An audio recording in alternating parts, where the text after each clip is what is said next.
আসসালামু আলাইকুম রহমতুল্লাহ। আশা করছি সবাই শুনতে পাচ্ছেন, একটু লিখে জানাবেন। Zahid Hannan is watching. মোহাম্মদ নাহিদ, ওয়ালাইকুম আসসালাম। রাব্বি খান, খালেদ আল ফারাবি, দেখতে পাচ্ছি খুব সুন্দর লাগছে। Mirza Yasin Arafat, Masud Rana, everything all right. আশা করি সবাই ঠিকঠাক মতো দেখতেও পাচ্ছেন, শুনতেও পাচ্ছেন।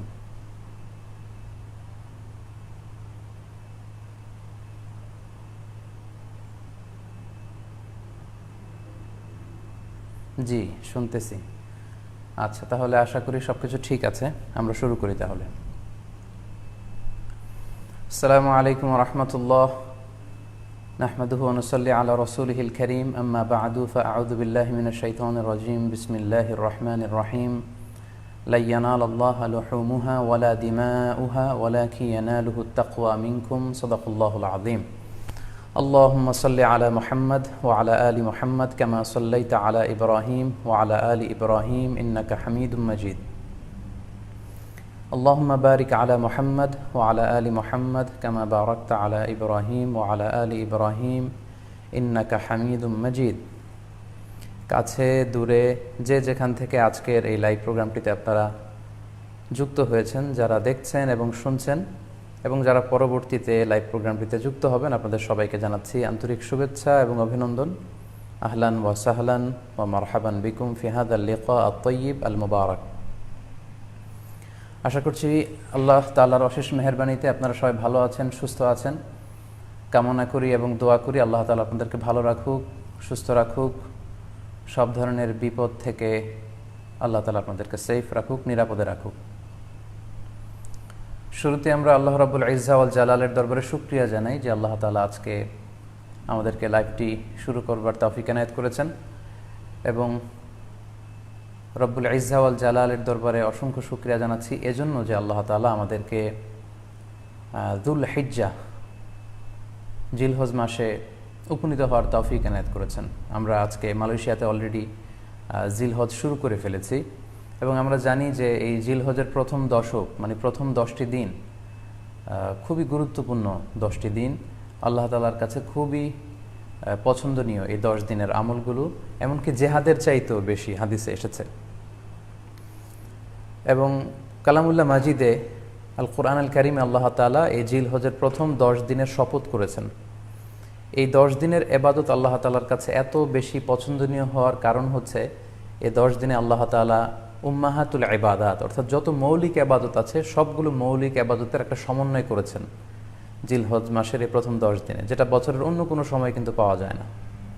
কারণ এই 10 দিনের ভেতরে সালাত আছে, নফল সিয়াম আছে, সাদাকা আছে, কুরবানি আছে, হজের প্রসঙ্গটা আছে, যেটা বছরের অন্য কখনো এরকম উম্মাহাতুল ইবাদত, অর্থাৎ যত মৌলিক আবাদত আছে সব মৌলিক আবাদতের কম্বিনেশন, সমন্বয় বছরের কোনো সময় কিন্তু আসলে হয় না, যেটা হয়ে থাকে জিলহজ মাসের প্রথম এই 10 দিনের ভেতর। এজন্য এই 10 দিনের ইবাদত আল্লাহ তাআলার কাছে অত্যন্ত বেশি প্রিয়। এজন্য আল্লাহ রাসূল সাল্লাল্লাহু আলাইহি ওয়াসাল্লাম এই 10 দিনে যাতে আমরা বেশি বেশি নফল ইবাদত করি আমাদেরকে উৎসাহিত করেছেন। পাশাপাশি আমরা যেন বেশি বেশি তাহমিদ, তাহলিল, তাকবীর দিয়ে এই 10টি দিনকে মুখরিত করে রাখি, এজন্য তিনি আমাদেরকে আদেশ করেছেন। এজন্য এই 10টি দিনে আমরা যেন বেশি বেশি সুবহানাল্লাহ ওয়ালহামদুলিল্লাহ লা ইলাহা ইল্লাল্লাহু আল্লাহু আকবার, এই আজকারগুলো যেন আমরা বেশি বেশি পড়ি। এবং আরাফাতের সিয়ামের ব্যাপারে আল্লাহ রাসূল সাল্লাল্লাহু আলাইহি ওয়াসাল্লাম আশা করেছেন যে 9 জিলহজের যে নফল সিয়ামটি, অর্থাৎ আরাফার রোজা, এই আরাফার রোজা যে ব্যক্তি রাখবে, আল্লাহ রাসূল সাল্লাল্লাহু আলাইহি ওয়াসাল্লাম বলেন যে আমি প্রত্যাশা করি এই সিয়ামের বদৌলতে বিগত একটি বছরের এবং সামনের একটি বছরের যত পাপ হবে এই পাপগুলোকে আল্লাহ তাআলা আমাদের জন্য ক্ষমা করে দিবেন। এবং জিলহজের 9 তারিখ ফজর থেকে কিন্তু আমাদেরকে ওয়াজিব তাকবীর পাঠ করতে হয়। আমরা জানি সেটা শুরু হয় আরাফার দিন ফজর থেকে। 9 তারিখ ফজর থেকে শুরু করে 13 তারিখ আসর পর্যন্ত এই তাকবীরগুলো প্রত্যেক সালাতের পরে পড়া আমাদের জন্য আবশ্যক। আমরা যেন এই নফল আজকারগুলো, এই নফল তাকবীরগুলো যাতে আমরা বেশি বেশি করে দেই, এবং যারা কুরবানি করার জন্য ইচ্ছা পোষণ করেছেন তারা যেন এই 10 দিনের আগেই তাদের মাথার চুল এবং নখ কেটে পরিচ্ছন্ন হয়ে যান, এবং জিলহজের এই 10 দিনে তারা যাতে মাথার চুল না কাটে এবং হাতের নখ না কাটে, এ মর্মে আল্লাহ রাসূল সাল্লাল্লাহু আলাইহি ওয়াসাল্লাম আমাদেরকে গাইডলাইন দিয়েছেন। সব মিলে আল্লাহ তাআলার কাছে এই 10টি দিনের ইবাদত খুবই প্রিয়, এমনকি হাদিসে এসেছে যেটা আমরা বললাম যে জেহাদের চাইতেও বেশি প্রিয়। এজন্য এই সুবর্ণ সুযোগটুকুন যেন আমরা কখনোই মিস না করি। তাই আমাদের সাধ্যমতো আমরা যেন বেশি বেশি নফল ইবাদত করি, আমরা যেন সুযোগ হলে পুরো 10 দিন ব্যাপী আমরা চাইলে নফল সিয়াম রাখতে পারি, আমরা বেশি বেশি কোরআন তেলাওয়াত করতে পারি, বিশেষ করে তাহমিদ, তাহলিল এবং তাকবীর, আলহামদুলিল্লাহ, লা ইলাহা ইল্লাল্লাহ, আল্লাহু আকবার, এই জিকিরগুলো, এই আজকারগুলো পড়ে পড়ে যেন আমরা এই 10টি দিনকে মুখরিত রাখি। আল্লাহ তাআলা জিলহজ মাসের যে মাহাত্ম্য এবং বারাকা তিনি আমাদের জন্য দিয়েছেন, এগুলো যেন আমরা বেশি বেশি হাসিল করতে পারি। আমিন ইয়া রাব্বাল আলামিন। সম্মানিত দর্শক ও শ্রোতাবৃন্দ, ইতিমধ্যে আমাদের এই লাইভ প্রোগ্রামটিতে প্রায় 24,000 দিনী ভাই বোন যুক্ত হয়েছেন। আপনারা একটু দেরি করে যারা যুক্ত হয়েছেন তাদেরকে আবারও আন্তরিক শুভেচ্ছা জানাই। আব্দুল্লাল রোমান রোজ টিভি চ্যানেল 24 থেকে শুভেচ্ছা জানিয়েছে। আমরা শুনেছি যে রোমান অসুস্থ, আল্লাহ তাআলা রোমানকে সুস্থ করে দিক, আমরা দোয়া করি। এবং আজকের লাইভের যে ঘোষণাটি আমরা দিয়েছিলাম সেখানে অনেক দিনী ভাই বোনেরা, বাংলাদেশের একজন প্রথিত যশা ইসলামী সঙ্গীত শিল্পী মশিউর রহমান ভাই, ওনার করোনা পজিটিভ রিপোর্ট এসেছে, সবাই ওনার জন্য দোয়া চেয়েছেন। আসলে মানুষ তার চমৎকার চমৎকার ইসলামী সঙ্গীতের মধ্য দিয়ে যে শ্রোতাদের হৃদয়ে বেঁচে থাকে, এটার একটা প্রমাণ। আমাদের মশিউর ভাই অসাধারণ দরাজ গলায় খুব চমৎকার ইসলামী সঙ্গীত পরিবেশন করেন, আমি নিজেও তার ইসলামী সঙ্গীতগুলো খুব পছন্দ করি। সবাই ওনার জন্য দোয়া চেয়েছেন। তো আজকের এই লাইভের শুরুতেই আমি আমাদের সকলের প্রিয় শিল্পী মশিউর রহমান ভাইয়ের জন্য দোয়া করি, আল্লাহ তাআলা আমাদের প্রিয় ভাইকে দ্রুত শিফায়ে কামেলা আজলা নসিব করুক। যারাই পৃথিবীর যে প্রান্ত থেকে এই ভয়াবহ করোনা মহামারীতে আক্রান্ত হয়ে অসুস্থ অবস্থায় আছেন, আমরা সবার জন্য দোয়া করি, আল্লাহ তাআলা সবাইকে খুব দ্রুত শিফায়ে কামেলা নসিব করুক। সম্মানিত শুধু আমি রিকোয়েস্ট করব আপনারা এই লাইভটি শেয়ার করে দিবেন, যাতে করে আপনাদের অন্যান্য ফেসবুক বন্ধুরা আজকের লাইভের আলোচনাটি থেকে উপকৃত হতে পারে। আমরা আজকে কুরবানি নিয়ে কিছু কথা শেয়ার করবার চেষ্টা করব ইনশাআল্লাহ। কুরবানির প্রসঙ্গটা আসলেই আমাদের স্মৃতির মানসপটে আমাদের ইব্রাহিম আলাইহিসসালাম এবং ইসমাঈল আলাইহিসসালামের যে কুরবানি, ওনাদের যে আত্মত্যাগ, এই দৃশ্যপটটি কিন্তু আমাদের চোখের সামনে ভেসে ওঠে। আমরা জানি যে ইব্রাহিম আলাইহিসসালাম আল্লাহ তাআলা সন্তুষ্টির জন্য স্বীয় পুত্র ইসমাঈল আলাইহিসসালামকে কুরবানি করতে চেয়েছিলেন, এবং সেই প্রসঙ্গ থেকেই কিন্তু আমরা প্রতি বছর জিলহজের 10 তারিখে কুরবানি করে থাকি। এবং এই দৃশ্যটি আল্লাহ তাআলার কাছে এতই ভালো লেগেছিল, এই আত্মত্যাগের দৃশ্যকে আল্লাহ তাআলা স্মরণীয় করে রাখবার জন্য কিয়ামত পর্যন্ত সব বিশ্বাসীদের জন্য এই জিলহজের একই টাইমে, জিলহজের 10 তারিখে কুরবানি করাটাকে আল্লাহ তাআলা আমাদের উপর অবধারিত করে দিয়েছেন। এই বিষয়টি সূরাতুস সাফফাতের 105 নম্বর আয়াতে আল্লাহ তাআলা এভাবে ইরশাদ করছেন, ফালাম্মা বালাগা মাআহু সা'য়া ক্বালা ইয়া বুনাইয়া ইন্নী আরা ফিল মানামি আন্নী আযবাহুক ফানজুর মাযা তারা। অর্থাৎ ইসমাঈল আলাইহিস সালাম যখন একটু বড় হলেন, বাবার সাথে হাঁটতে পারেন, দৌড়াদৌড়ি করতে পারেন, ঠিক তখন ইব্রাহিম আলাইহিস সালাম স্বপ্নে দেখলেন যে তিনি ইসমাঈল আলাইহিস সালামকে কুরবানি করছেন, এবং স্বপ্ন দেখেই তিনি সরাসরি ছেলের সাথে কনসালটেশনে গেলেন, পরামর্শ করলেন যে বাবা, আমি তো স্বপ্নে দেখেছি যে আমি তোমাকে কুরবানি করছি, ফানজুর মাযা তারা, what do you think about it, what's your opinion about it, তোমার মতামত কি সেটা তুমি আমাকে বলো। তখন সাইয়েদনা ইসমাঈল আলাইহিস সালাম অত্যন্ত সাহসিকতার সাথে বলিষ্ঠ একটি জবাব দিয়েছিলেন, সেটাও আল্লাহ তাআলা কোরআনে সরাসরি কোট করেছেন। তিনি বলেছিলেন, ক্বালা ইয়া আবাতি ফাআল মা তু'মার সাতাজিদুনি ইনশাআল্লাহু মিনাস সাবিরিন। অর্থাৎ, হে আমার সম্মানিত পিতা, আপনি যেমনটি স্বপ্নে দেখেছেন, আল্লাহ তাআলা আপনাকে যেমন আদেশ করেছে আপনি ঠিক তেমনটিই করুন, আপনি ভয় পাবেন না, ইনশাআল্লাহ আপনি আমাকে ধৈর্যশীলদের অন্তর্ভুক্ত পাবেন। একটু কি কল্পনা করা যায় যে সাইয়েদনা ইসমাঈল আলাইহিস সালাম ছোট্ট শিশু, তিনি যখন শুনলেন যে বাবা তাকে কুরবানি করবে, জবাই করবে, তার প্রত্যুত্তরে তিনি বলেছিলেন, বাবা, আমি ভয় পাচ্ছি না, আমি আপনাকে নিয়ে চিন্তিত, আপনি ভয় পাবেন না, বরং আপনি যা আদিষ্ট হয়েছেন আপনি তাই করেন। কারণ নবীরা যখন স্বপ্নে কিছু দেখে, সেটা সাধারণ মানুষের মতো স্বপ্ন নয়, সেটা ওহী, সেটা আল্লাহর পক্ষ থেকে আদেশ। তো আপনি আমাকে ধৈর্যশীল পাবেন, আপনি ভয় পাবেন না। সাইয়েদনা ইব্রাহিম আলাইহিস সালাম ইসমাঈল আলাইহিস সালামকে কুরবানি করতে শুরু করলেন, জবাই করতে শুরু করলেন। আল্লাহ তাআলার কাছে এই দৃশ্যটি এত ভালো লাগলো, আল্লাহ তাআলা সাইয়েদনা জিবরাইল আলাইহিস সালামকে দিয়ে জান্নাত থেকে একটি বকরি বা মেষ পাঠিয়ে দিলেন। সাইয়েদনা ইসমাঈল আলাইহিস সালামকে ছুরির নিচ থেকে সরিয়ে ফেলা হলো, আর সেখানে ইসমাঈল আলাইহিস সালামের পরিবর্তে একটি জান্নাত থেকে আনা বকরি বা ছাগলকে সেখানে কুরবানি করা হলো। আল্লাহ তাআলা বললেন, কদ সাদ্দাকতার রুইয়া, ইব্রাহিম তুমি তো তোমার স্বপ্নকে সত্যায়ন করেছো, বাস্তবে রূপান্তরিত করেছো, তুমি তো এই কঠিন পরীক্ষায় সফলতার সাথে উত্তীর্ণ হয়েছো। সাইয়েদনা ইব্রাহিম আলাইহিস সালাম পরীক্ষায় উত্তীর্ণ হলেন এবং বাপ বেটার এই দৃশ্যায়নটি আল্লাহ তাআলার কাছে এত ভালো লেগেছে, আরশের উপর থেকে আল্লাহ তাআলা এত পছন্দ করেছেন ওনাদের স্যাক্রিফাইসকে, কুরবানিকে, কিয়ামত পর্যন্ত আমরাও যাতে কুরবানি করি আল্লাহ তাআলা আমাদের জন্য এটাকে অবধারিত করে দিয়েছেন। সম্মানিত শুধু এখানে আমাদের জন্য সবচেয়ে বড় যে শিক্ষণীয় বিষয় সেটি হচ্ছে সাইয়েদনা ইব্রাহিম আলাইহিস সালামের ঔরসে যখন ইসমাইল আলাইহিস সালাম আসে, তখন তাফসীর এসেছে ইব্রাহিম আলাইহিস সালামের বয়স ছিল 86 বছর। Could you imagine that? 86 বছর বয়সে যখন একটা সন্তান আল্লাহ তাআলা ওনাকে দান করলেন, আল্লাহ তাআলা বললেন যে সেই সন্তানকে তুমি জবাই করো। আমরা অনেক দম্পতির কথা জানি, তাদের সন্তান হয় না, 15 বছর, 20 বছর, 25 বছর পর অনেক সময় তাদের সন্তান হয়। সেই সন্তানটাকে তারা কত পছন্দ করে, সেই বাচ্চাটাকে তারা কত আদর করে। তো 86 বছর বয়সে আল্লাহ তাআলা ইসমাইল আলাইহিস সালামকে দান করেছিলেন। এই আদরের সন্তানটাকে আল্লাহ তাআলা বলেন তুমি কুরবানি করো। কারণ এই বয়স্ক অবস্থায় যখন ইব্রাহিম আলাইহিস সালাম ইসমাইল আলাইহিস সালামকে পেয়েছিলেন, তখন তিনি হৃদয়টাকে উজাড় করে দিয়ে নিজের ছেলেটাকে ভালোবাসতে শুরু করলেন এবং হৃদয়ের ভালোবাসার জায়গাটার মধ্যে যে সিংহাসন, সেই সিংহাসনে তিনি ইসমাইলকে বসিয়েছিলেন। আল্লাহ তাআলা চেয়েছিলেন যে ইসমাইলকে সেখান থেকে সরিয়ে ওই ভালোবাসার সিংহাসনের জায়গাটাতে তুমি যেন আল্লাহ তাআলাকে স্থান দাও, এবং সেই পরীক্ষাটাই তিনি বেসিক্যালি সাইয়েদনা ইব্রাহিম আলাইহিস সালামের কাছ থেকে করেছিলেন, এবং সেই পরীক্ষায় সাইয়েদনা ইব্রাহিম আলাইহিস সালাম সফলতার সাথে উত্তীর্ণ হয়েছিলেন।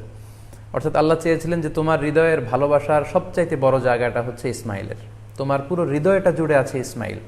আমি চাই তুমি আমার সন্তুষ্টির জন্য এই ইসমাইলকে বিলিয়ে দাও, এই ইসমাইলকে কুরবানি করে দাও।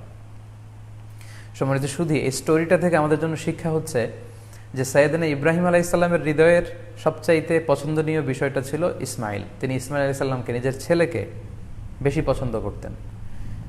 ইব্রাহিম আলাইহিস সালামের হৃদয়ে যেমনি ইসমাইল ছিল, আমাদের প্রত্যেকের হৃদয়ে কিন্তু এরকম এক একটা ইসমাইল আছে, কল্পিত ইসমাইল, রূপক ইসমাইল। আমাদের কারো হৃদয়ের ইসমাইল হচ্ছে আমাদের টাকা পয়সা, আমাদের কারো হৃদয়ের ইসমাইল হচ্ছে আমার ব্যাংক ব্যালেন্স, আমাদের কারো হৃদয়ের ইসমাইল হচ্ছে আমার দামি গাড়ি, আমাদের কারো হৃদয়ের ইসমাইল হচ্ছে আমার দামি গাড়ি, আমাদের কারো হৃদয়ের ইসমাইল হচ্ছে আমাদের যশ, খ্যাতি, আমাদের ক্ষমতা, প্রতিপত্তি, এগুলো।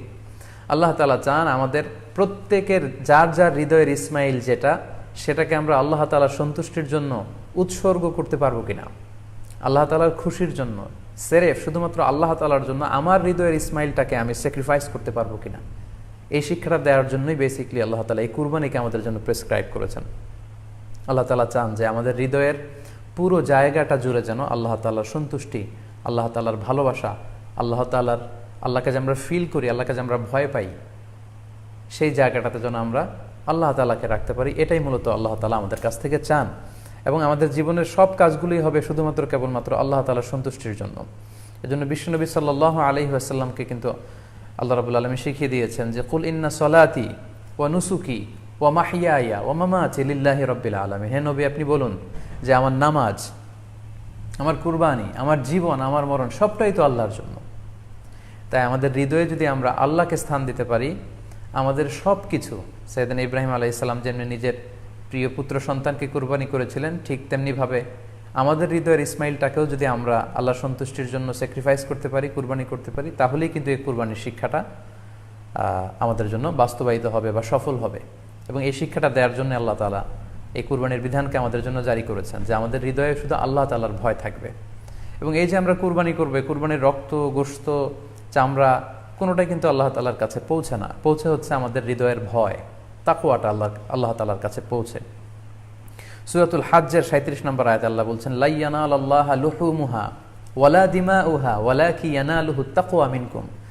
এই কুরবানির রক্ত, কুরবানির গোশত, এগুলো তো আল্লাহর কাছে পৌঁছে না, আল্লাহর কাছে পৌঁছে হচ্ছে তোমাদের তাকওয়া।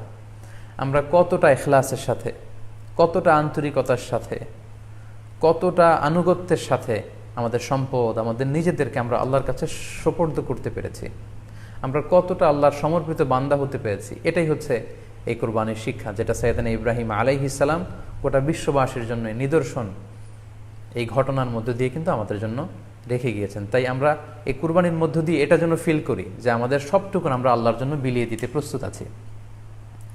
সম্মানিত, শুধু এই কুরবানির দিনে ইয়ামুন নাহারে বা 10 জিলহজে আমরা যে কুরবানি উদযাপন করবো, ঈদুল আজহা উদযাপন করব, এই দিনের সবচাইতে প্রিয় আমল হচ্ছে আল্লাহ তাআলার কাছে পশু জবাই করে, যেটা আমরা বলেছি ইব্রাহিম আলাইহিস সালামের সেই ঘটনার, সেই দৃশ্যায়নের পুনরাবৃত্তি আল্লাহ তাআলা সেটা দেখতে চান। আমরা পশু জবাই করে রক্ত প্রবাহিত করে দেয়, এটা আল্লাহ তাআলার কাছে খুবই পছন্দনীয়।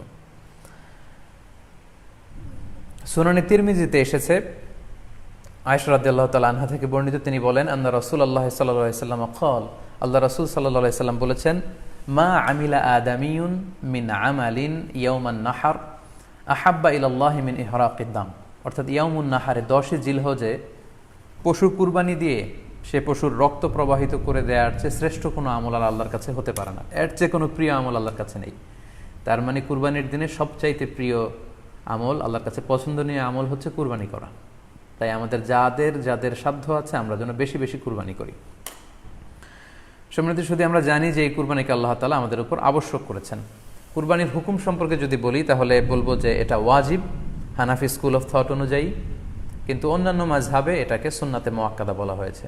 মেজরিটি স্কলাররা, জুমহুরুল ফুকাহা, ইমাম শাফিঈ, আহমদ এবং ইমাম মালিকদের মতে, তাদের মতে এটা হচ্ছে সুন্নাতে মুআক্কাদা, কিন্তু হানাফি মাযহাবে এই কুরবানি করা হচ্ছে ওয়াজিব। যেহেতু আমরা আমাদের বাংলাদেশে বেশিরভাগই হচ্ছে হানাফি মাযহাবের অনুসারী, সো এটা কিন্তু আমাদের জন্য অবধারিত। যাদেরকে আল্লাহ তাআলা সম্পদ দিয়েছেন, টাকা পয়সার মালিক বানিয়েছেন, স্বাবলম্বী করেছেন, আমাদের প্রত্যেকের উপর কিন্তু এই কুরবানি করাটা ওয়াজিব। যেহেতু কুরবানি একেবারে আমাদের সন্নিকটে, সো এই কুরবানি নিয়ে আমাদের মধ্যে অনেক ধরনের প্রশ্ন রয়েছে, এবং বিগত কয়েকদিন ধরে আমার ফেসবুক পেজের বিভিন্ন স্ট্যাটাসে, আমার মেসেজ অপশনে অনেক ভাই, দিনী ভাই এবং বোনেরা অনেক প্রশ্ন করেছেন।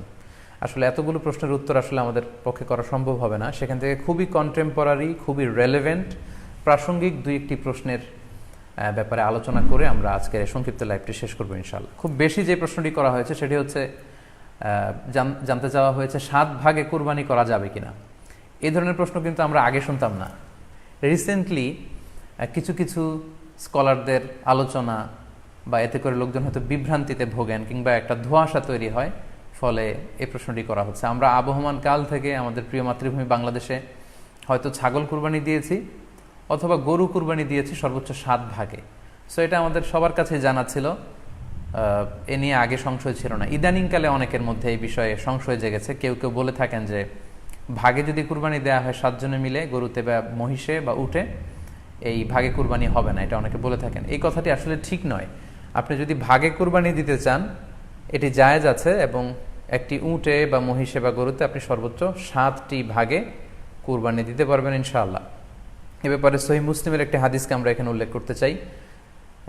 সাইয়েদনা জাবের রাদিয়াল্লাহু তাআলা আনহু থেকে বর্ণিত, তিনি বলেন, ক্বালা হাজাজনা মা রাসূলিল্লাহি সাল্লাল্লাহু আলাইহি ওয়াসাল্লাম, আমরা আল্লাহ রাসূল সাল্লাল্লাহু আলাইহি ওয়াসাল্লামের সাথে হজ করেছি। ফানাহারনাল বাঈরা আন সাবআ, সেখানে আমরা উট কুরবানি দিয়েছি 7 জনের পক্ষ থেকে। ওয়াল বাকারাতা আন সাবআ, আর আমরা সেখানে গরু কুরবানি দিয়েছি 7 জনের পক্ষ থেকে। খুব সুস্পষ্ট, একটি উটে ওনারা 7 জন অংশগ্রহণ করতেন, একটি গরুতে 7 জন অংশগ্রহণ করতেন।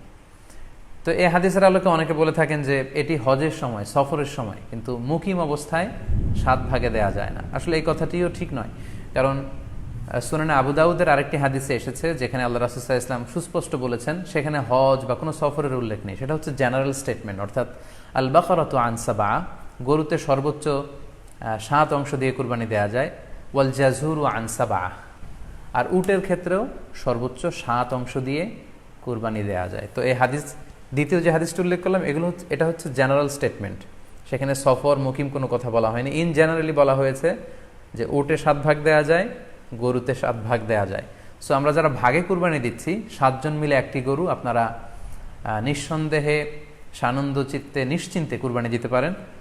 সহিহ হাদিসের আলোকে এটি সাব্যস্ত, এতে কোনো সমস্যা নেই ইনশাল্লাহ। তবে ভাগে কুরবানিতে কিংবা যৌথ কুরবানিতে কয়েকটি বিষয় আমাদেরকে খেয়াল রাখতে হবে। নাম্বার 1 হচ্ছে নিয়ত। আপনাদের ইন্টেনশনটা ক্লিয়ার হতে হবে। প্রত্যেকেরই যাতে একই ইন্টেনশন থাকে, সবারই যাতে ইন্টেনশন থাকে যে শুধুমাত্র আল্লাহ তাআলার সন্তুষ্টির জন্য আমরা এই কুরবানি দিচ্ছি। এখানে কয়েকজনের যদি ইন্টেনশন থাকে যে আল্লাহর সন্তুষ্টি, অন্যজনের যদি নিয়তে ঝামেলা থাকে, তাহলে কিন্তু কুরবানিটা প্রশ্নবিদ্ধ হয়ে যাচ্ছে। কারণ ইন্নামাল আমালু বিন্নিয়াত, ইয়ানি ইন্নামা সাওয়াবুল আমালি বিন্নিয়াত, সমস্ত কাজের প্রতিদান দেয়া হবে আপনার ইন্টেনশন বা নিয়তের উপর ভিত্তি করে। সো এজন্য যারা খুব বেশি মুখলেস, খুব বেশি মুত্তাকি, তারা অনেক সময় যৌথ কুরবানি দিতে চান না। তাদের সামর্থ্য না থাকলে ছোট একটা ছাগল দিয়ে তারা একাকী কুরবানি দিতে চান। এটা safe, he want to be in the safer side. কারণ যৌথ কুরবানি দিতে দিতে যে কার মনে কি চিন্তা, কার মনে কি নিয়ত, আমরা কিন্তু কিছু জানি না। সো যদি যৌথ কুরবানি দেন, কুরবানির আগে সবাইকে এটা কনসার্ন করে দেওয়া, রিমাইন্ডার দেওয়া যে ভাই আমাদের এই কুরবানিটা হবে শুধুমাত্র কেবলমাত্র আল্লাহ তাআলা সন্তুষ্টির জন্য, অন্য কোনো নিয়ত যেন না থাকে, তাহলে কিন্তু আমাদের কুরবানি বরবাদ হয়ে যাবে। এটা হচ্ছে প্রথম কনসার্ন।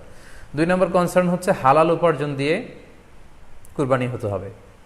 যৌথ কুরবানিতে কেউ কেউ যদি এমন থাকে যাদের উপার্জন হালাল না, সেই কুরবানি কিন্তু আল্লাহ তাআলার দরবারে কবুল হবে না। সো এটা খুব গুরুত্বপূর্ণ একটা বিষয়। আরেকটা হচ্ছে লৌকিকতা। লৌকিকতা যদি থাকে তাহলেও কুরবানি কবুল হবে না।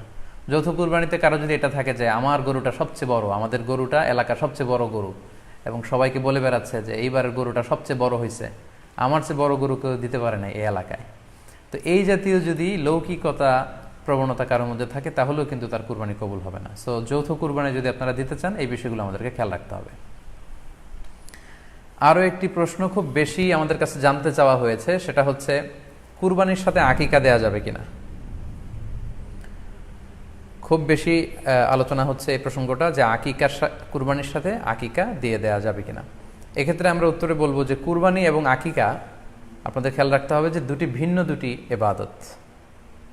প্রথম কথা হচ্ছে এবাদত দুটি ভিন্ন দুটি এবাদত। কারণ কুরবানি এটা বছরের একটা নির্ধারিত সময়, জিলহজের 10 তারিখে, এবং তারপরে আরও 2 দিন বা 3 দিন, এই সময়গুলোতে আপনি কুরবানি করতে পারবেন। তাহলে এটা হজের মৌসুমে জিলহজ মাসে করতে হয় কুরবানি। কিন্তু আকিকা কিন্তু এরকম না।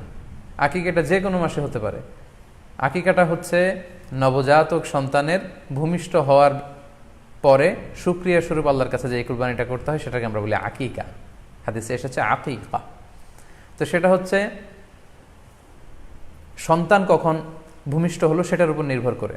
কারো সন্তান রমাদানে হতে পারে, কারো সন্তান জিলহজ মাসেও হতে পারে, শাওয়ালে হতে পারে, রজাবে হতে পারে। সন্তান যেদিন জন্মগ্রহণ করবে তার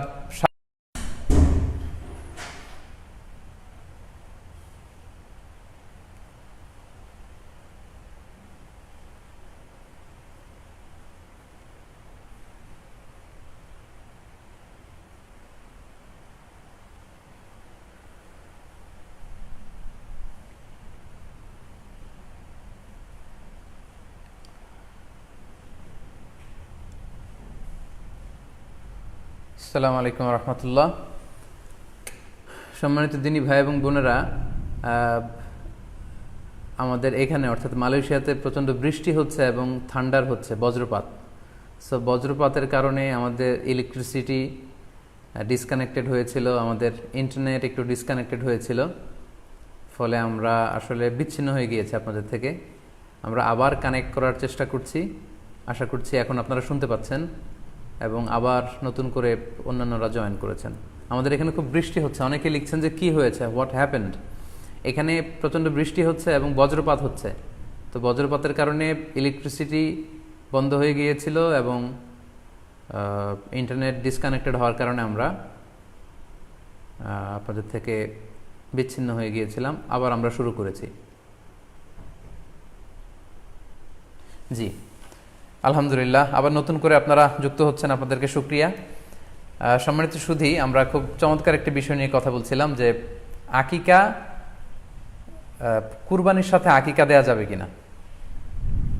সেখানে আমরা বলছিলাম যে আসলে দুটি ভিন্ন ইবাদত। কুরবানি হচ্ছে জিলহজের 10 তারিখে আমরা কুরবানি করে থাকি, আর আকিকা হচ্ছে বাচ্চা যেদিন জন্মগ্রহণ করবে, সন্তান ভূমিষ্ঠ হওয়ার 7 দিন পরে।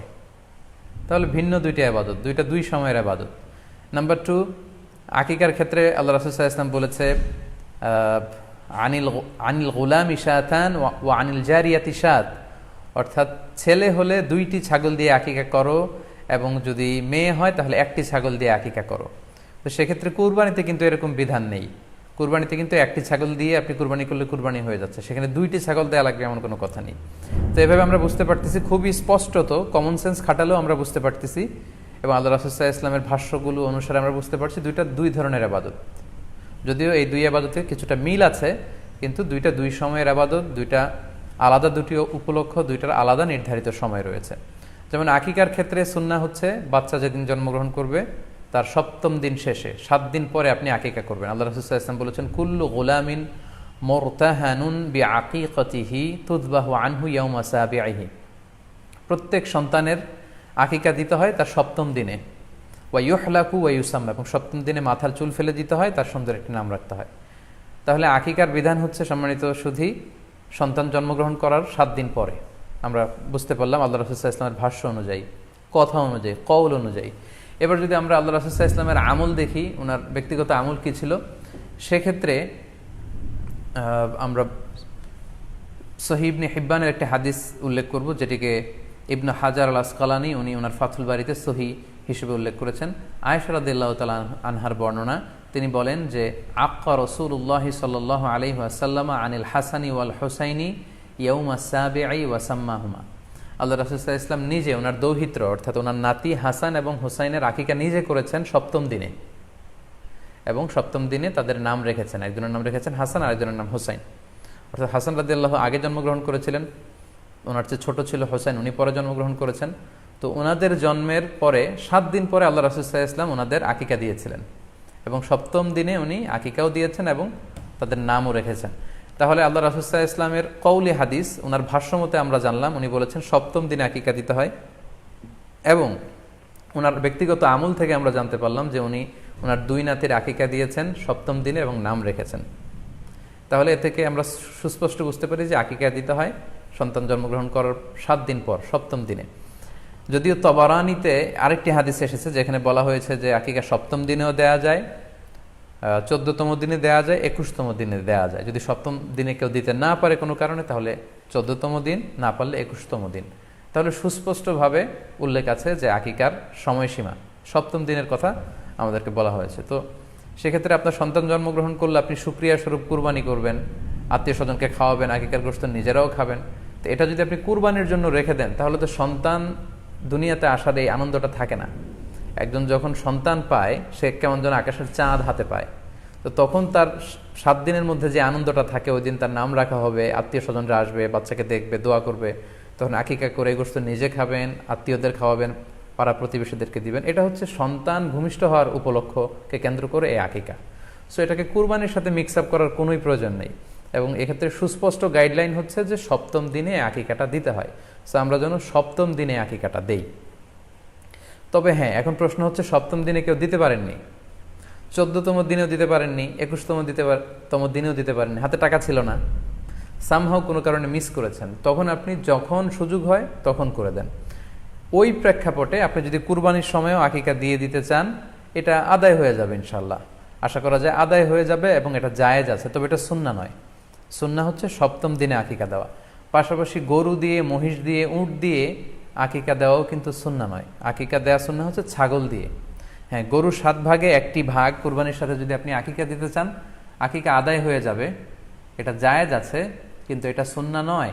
সুন্নাহসম্মত হচ্ছে আকিকা 7ম দিনে দেয়া এবং ছাগল দিয়ে দেয়া। ছেলের ক্ষেত্রে 2টি ছাগল, মেয়ের ক্ষেত্রে 1টি ছাগল। আশা করি কুরবানির সাথে আকিকার প্রসঙ্গটি আপনাদের কাছে ক্লিয়ার হয়েছে। সম্মানিত শুধু এবার আমরা শুনব আরও একটি most asked question in this corona period, COVID-19 outbreak period. সেটা হচ্ছে, এই করোনা পরিস্থিতিতে কুরবানি না দিয়ে কুরবানির টাকা দান করে দিলে ওই সওয়াব পাওয়া যাবে কিনা। এই প্রশ্নগুলো কিন্তু আমরা আগে শুনতাম না। রিসেন্ট সময়ে, গত কয়েক বছর আগে আমরা খেয়াল করেছি যে তারকা জগতের কিছু লোক বা নাটক সিনেমা জগতের কিছু লোক এরকম ঘোষণা দিয়েছে যে আমরা টাকা বন্যার্থ লোকদেরকে দিয়ে দিলাম, আমরা কুরবানি দেব না। তো ওনাদেরকে আল্লাহ এত টাকা দিয়েছেন, ওনারা বন্যার্থ লোকদেরকেও সহায়তা করতে পারেন, আবার কুরবানিও করতে পারেন। সো একটা দিয়ে আরেকটা হবে না। আপনি যদি টাকা দান করে দেন, এটা সাদাকার সওয়াব হবে, কিন্তু কুরবানির সওয়াব কিন্তু আপনি পাবেন না। আল্লাহ রাসূল সাল্লাল্লাহু আলাইহি ওয়াসাল্লাম বলেছেন, কুরবানি করলে যেই প্রাণীটার কুরবানি করা হলো, ওই প্রাণী তার শিং নিয়ে, তার গায়ের পশম নিয়ে, পায়ের খুরগুলো নিয়ে কিয়ামতের ময়দানে দাঁড়াবে। সো এই সওয়াব থেকে কিন্তু আপনি বঞ্চিত হয়ে গেলেন। তাই এ ব্যাপারে সুস্পষ্ট কথা হচ্ছে, আপনি যদি কুরবানির টাকা দান করে দেন, দানের সওয়াব হবে, কিন্তু কুরবানির সওয়াব হবে না, এবং কুরবানির এই ওয়াজিব বিধানটিও কিন্তু আদায় হবে না। আপনার উদ্দেশ্য ভালো, কিন্তু আপনার পদ্ধতিতে সমস্যা। আপনার উদ্দেশ্য হচ্ছে যে বন্যা দুর্গত মানুষ, সাতক্ষীরাতে বা আশেপাশের জেলাগুলোতে বন্যায় মানুষ না খেয়ে মারা যাচ্ছে, আমি টাকাগুলো দান করে দেই, তাহলে বেশি তারা উপকৃত হবে। আমি বলবো যে আপনার যদি সামর্থ্য থাকে, সেক্ষেত্রে আপনি বন্যার্ত লোকদেরকে দান। যে ভালো লাগছে কিনা অবশ্যই কমেন্টের মাধ্যমে জানিয়ে দিবেন। আমার কথাটা ক্লিয়ার ভাবে শোনা যাচ্ছে কিনা অবশ্যই কমেন্টের মাধ্যমে জানিয়ে দিবেন। আমার একজন ফলোয়ার মানে আমার আমার ভালোবাসা। আমার যদি 1,000 ফলোয়ার থাকে, আমার বর্তমানে 7,000, প্রায় 7,200 কাছাকাছি ফলোয়ার আছে। আমি মনে করি এখানে অনেক ফলোয়ার। অনেকে মনে করে না আমার 1 মিলিয়ন ফলোয়ার আরো লাগবে, এগুলো কিছুই না। না, আমার কাছে যদি 100 ফলোয়ার থাকতো, আমার কাছে যদি 10টা ফলোয়ার থাকতো, আমি মনে করি আমার কাছে এগুলো অনেক ফলোয়ার। কেন? এই 10টা ফলোয়ারই আমার ভালোবাসে বলেই আমাকে ফলো দিয়েছে। আমাকে ভালো বলতে যদি না বাসতো তাহলে আমাকে ফলো দিত না। তাই আশা করি আপনারা আমার ভিডিওগুলো দেখবেন। যারা যারা ভিডিও পাবেন, আমার এই লাইভ ভিডিও পাবেন, সম্পূর্ণ দেখার অনুরোধ রইল। আর পাশে থাকবেন সবসময়। আর সুন্দর একটা আপনারা কমেন্ট করুন। দেখা যাক কে কত কমেন্ট করতে পারেন। কার কমেন্টটা ভালো হয় তার কমেন্টটা আমি পিন করে দিব। আর যারা থাকবে অবশ্যই আপনাকে বলবো সাপোর্ট করার জন্য। আমি সাপোর্ট করব এবং কি সবাই আপনাকে সাপোর্ট করবে।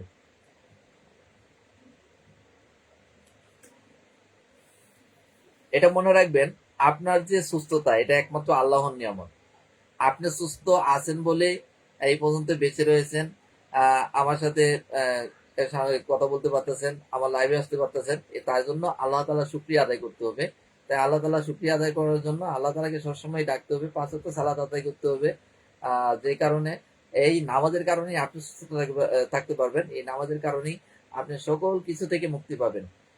নামাজ এমন একটা জিনিস যা আমরা জানি, জেনেও মানে সালাত আদায় করি না, নামাজ পড়ি না। তো অবশ্যই অনেকে বলবেন ভাই আপনি কয়েকটা নামাজ পড়েন। আমি তো একটু পড়ি না কেন? কারণ আমি পড়ি 5 ওয়াক্ত জায়গায় আপনি এক ওয়াক্ত পড়েন। আপনি কেন 5 ওয়াক্ত জায়গায় এক ওয়াক্ত পড়বেন না? তা আপনি এক ওয়াক্ত পড়লেও তো আল্লাহ তাআলাকে ডাকছেন। আপনি এক ওয়াক্ত পড়তে পড়তে পড়তে আপনার ভিতরে এমন একটা কুদরতি চলে আসবে, সে সময় 5 ওয়াক্ত সালাতই আদায় করতে পারবেন। সুবহানাল্লাহ। তাই আশা করি সবসময় 5 ওয়াক্ত সালাত আদায় করবেন, আল্লাহকে ডাকবেন। যে ধর্মেরই হন না কেন, প্রত্যেক ধর্মের অনুসারী। আমি বলবো না আপনার ধর্ম থেকে আপনি আমার ধর্মে চলে আসুন, যার ধর্ম যার পালন করুন, কিন্তু ইসলাম ধর্মটা বেস্ট। যারা ইসলাম ধর্ম সম্পর্কে জেনেছে তারাই বুঝেছে আসলে ইসলাম ধর্মই পালন করা উচিত। আমি বলবো না আপনার যে ধর্ম আছে, অন্য ধর্ম আছে, আপনি তো ইসলাম ধর্মে চলে আসেন, আপনি তো আপনার ধর্ম পালন করেন। আমার এই ভিডিওগুলো প্রায় বাইরের দেশে অনেক দেশে যায়। বাংলাদেশে যায়, বাংলাদেশের প্রায় জায়গায় চিটাগাং যায়, ঢাকা বিভাগে যায়, চিটাগাং ঢাকা বিভাগ, এবং কি ভারত সহ, সৌদি আরব সহ অনেক আমার মালয়েশিয়া সহ ভিডিওগুলো যায়।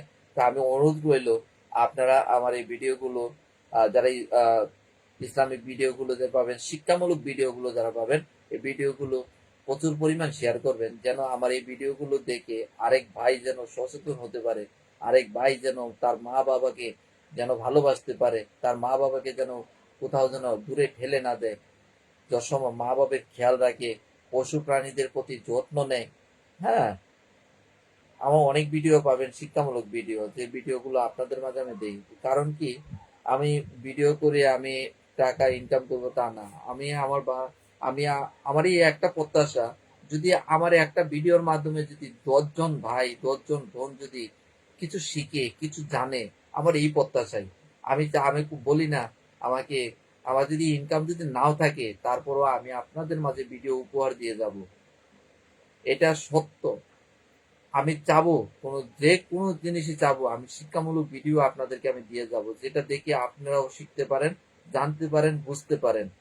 ভাই এরকম অনেক কন্টেন্ট ক্রিয়েটররা আছে, নানান আম, আহ, ফাজলামি ভিডিও, অনেক হাসিমূলক ভিডিও দেয়, যা দেখে আনন্দ পান, কিন্তু অনেক কিছু শিকার কিছু আছে, অনেক ভিডিও শিকার কিছু আছে যা আমরা বুঝতে পারি না। তাই যে ভিডিও দিয়ে আমরা কিছু শিখতে পারি, অবশ্যই এই ভিডিওগুলো প্রচুর পরিমাণ দেখবেন, আমার হোক আরেক ভাইয়ের হোক।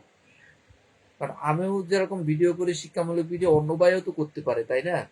তাই এটি একটা আসল, সবার ভিডিও সবসময় ভাইরাল হয় না, সবার ভিডিও সবাই সবসময় দেখতে চায় না। হ্যাঁ, অনেক সময় দেখা যায় একটা শিক্ষামূলক ভিডিও অনেকজনে বুঝাতে পারে না সবসময়। তাই আমি যতটুকু আপনাদের মাঝে বুঝিয়ে দেই না কেন, আমি মনে করি মানে আপনাদেরকে বোঝানো আমার মনে হয় অল্প হয়। তারপরেও আপনারা কমেন্টের মাধ্যমে আমাকে জানিয়ে দেবেন ভাই, আরেকটু করে সুন্দর করে বলতে ভালো হতো। যদি আপনারা আমাকে যদি এই এনশিওরটা দেন, তাহলে আমি আপনাদের মাঝে আরো সুন্দরভাবে অধিবেশন করতে পারবো। সেটাই আমার কাছে প্রত্যাশা। হ্যাঁ, আর এই ভিডিওটা কে কোথা থেকে দেখছেন অবশ্যই কমেন্টের মাধ্যমে জানিয়ে দিবেন। আপনারা অনেকে আমি ছোট ইউজার বলে আপনারা কমেন্ট করতে পারেন না, আপনাকে ই করেন না। তাই আমি আপনাদের মাঝে একটি অনুরোধ করব, ছোট হোক বড় হোক, ছোট হোক বড় হোক, আমি একটা ছোট ইউজার বলে আপনি একটা কমেন্ট করবেন না, আমি একটা ছোট ইউজার বলে আমাকে একটা লাইক করবেন না, আমি ছোট ইউজার বলে আপনি আমাকে শেয়ার করবেন না, আমার ভিডিওগুলো শেয়ার করবেন না। এটা ভুল ভাই। আমি ছোট বলে আমার ভিডিও শেয়ার না করে আমি যদি বড় ইউজার হতাম, আমার একটা বড় পেজ যদি থাকতো, তাহলে ভিডিওটা ঠিকই শেয়ার করতেন, অনেক কিছু বলতেন। হ্যাঁ, ভিডিও আজকে দেখুন আমার কমেন্টে আপনি একটা ভালো কমেন্ট করে দেখুন, আপনি যদি আমি পিন না করেছি, তারপর বলেন না ভাইয়ের কাছে বাইরে লাইভে আসছিলাম, আমাকে রিপ্লাই দেয়নি, আমাকে পিন করেনি, যার কারণে আমি ফলোয়ার পাইনি।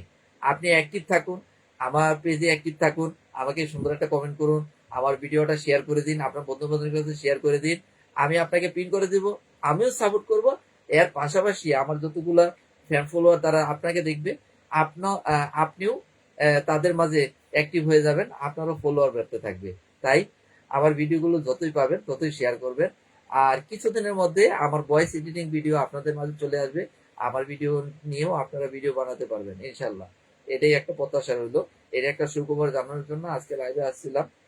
প্রায় অনেকগুলো ভিডিও করছি, হুট করে তো একসাথে অনেক ভিডিও করা যাবে না। আমি একজন চাকরিজীবী, কাজ করে খাই, কারণ আমাদেরকে কর্ম করে খেতে হয় ভাই।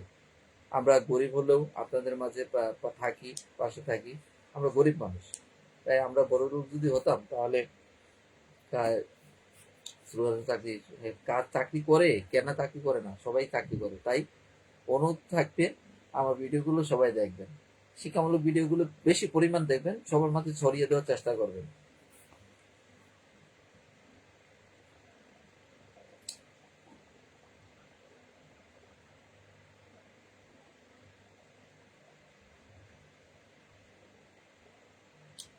বর্তমানে একটা দুর্যোগ চলে আসছে, যে দুর্যোগটা অনেকজনের আবাদি ফসল নষ্ট হয়ে যাচ্ছে। হ্যাঁ, তাই সবাই এই আবাদি ফসলগুলো যেন আবাদি ফসল যারা করেছে তাদের যে জমিগুলো পানি এতে ডুবে গিয়েছে, অনেকজনের ধানগুলো নষ্ট হয়ে গেছে, তা আল্লাহ তাআলার কাছে আমরা সবসময় দোয়া করবো, আল্লাহ তাআলা যারা ওই আবাদি ফসলগুলা করেছে, যাদের আবাদি ফসলগুলা নষ্ট হয়ে গিয়েছে, আল্লাহ তাদেরকে শক্তি দান করুন, এমনকি ধৈর্য দান করার তৌফিক দান করুন, যেন তারা যেন ধৈর্য ধরতে পারে,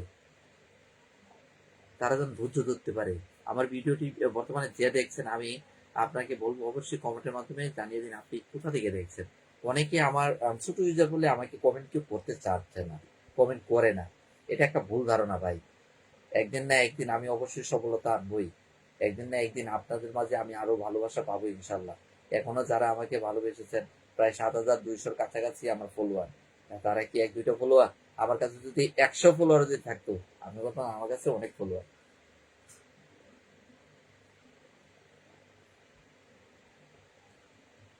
একটা কন্টেন্ট ক্রিয়েটর কোন সময় লাইভে আসে জানেন? যে সময় দেখা যাচ্ছে আপনি ভিডিওগুলো ছেড়েছেন, আপনি ভিডিওগুলো তারা দেখছে, লাইক করছে, তার মানে কি আপনাকে ভালোবেসেছে। অনেকজনে বলে ভাইটাকে লাইক করলাম, কোনদিন সময় লাইভে আসে, ভাইয়ের সাথে কথা বলতে পারি। হ্যাঁ, এটাই মূলত একটা সুযোগ। আমরা যারা কন্টেন্ট ক্রিয়েটর যারা লাইভে আসি, অবশ্যই অবশ্যই লাইভে আসবেন। আপনাদের ভালো মতামত জানবো, আপনাদের কোনো কিছু যদি জানতে চান অবশ্যই জানাবেন। আপনাদের কাছ থেকেও আমার কিছু জানার বাকি থাকে, আমার কাছ থেকেও মনে করবেন, মনে রাখবেন কিছু জানার অবশ্যই বাকি থাকবে। এটাই হচ্ছে কথা। আপনাদের মাঝ থেকে আমি যে কিছু জানবো না তার কোনো কথা আছে? আপনাদের মাঝ থেকেও আমার কিছু শিকার আছে, এবং কি আমার কাছ থেকেও আপনাদের কিছু শিকার আছে। তাই সবসময় পাশে থাকবেন, আমার পাশে থাকবেন, সবসময় আমার পাশে থাকবেন, ভিডিওগুলো দেখবেন। ভিডিওগুলো দেখার পরে যদি আপনার মনে চায় ভিডিওটা শেয়ার করে আরেক ভাইকে দেখা শুরু করে দিবেন, তাহলে তাৎক্ষণিক ভিডিওটা শেয়ার করে দিবেন। কেন শেয়ার করে দিবেন জানেন? আপনি যদি আপনার এই ভিডিওটা দেখে যদি আপনার ভালো লাগে, অবশ্যই আরো 10 জনকে যদি দেন, আপনার মতো ঠিকই ভালো লাগবে। তাই ভিডিও প্রচুর পরিমাণ ভালো, যদি আপনি ভালো পান তাহলে ভিডিওগুলো শেয়ার করে দিবেন।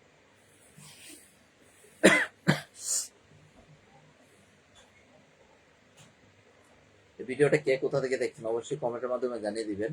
এক ভাই কমেন্ট করেছিল, ভাই একটু পরে আসবেন। ওকে, আপনি একটু পরে আসেন, সমস্যা না। আপনার যদি বেশি কাজ থেকে থাকে অবশ্যই আপনি কাজ করে ওপরে চলে আসেন, সমস্যা নেই।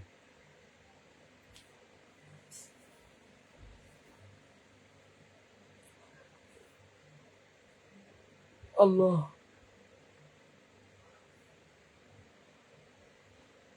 বিকাল সময় অনেকে